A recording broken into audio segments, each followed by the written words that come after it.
Welcome back to the Full View on this Saturday. Our former President FW de Klerk has been hospitalised. He was admitted on Friday and is being treated at the Panorama Hospital in Cape Town. Well, his foundation says he is suffering from pneumothorax. A Nobel Peace Prize laureate, de Klerk, 82, served as the last president of South Africa during the apartheid era.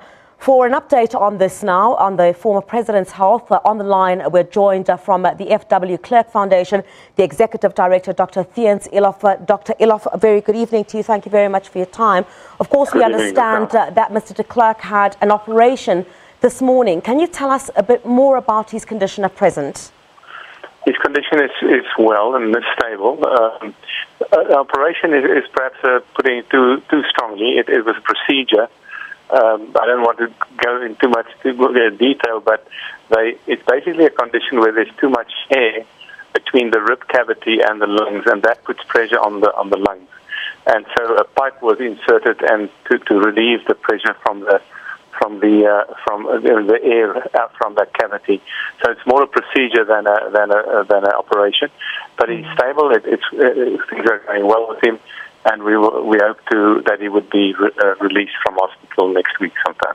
Perhaps some of our viewers at home, Dr. Eloff, could be asking what exactly pneumothorax is, because we know that in 2013 that it also required another hospital stay. Are these two particular instances related? Because then too he had required an operation.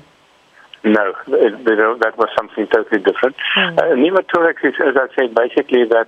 And we don't know why that happened, but some air came into the cavity between the rib cage and the lung, and that puts pressure on the lung. Layman's speak is that the lungs fall flat. It's actually pressure that the air puts on the lungs, and it's a question of just letting the air escape through a pipe put into the cavity, and the air then goes out. So the previous operation, this one has nothing to do with each other.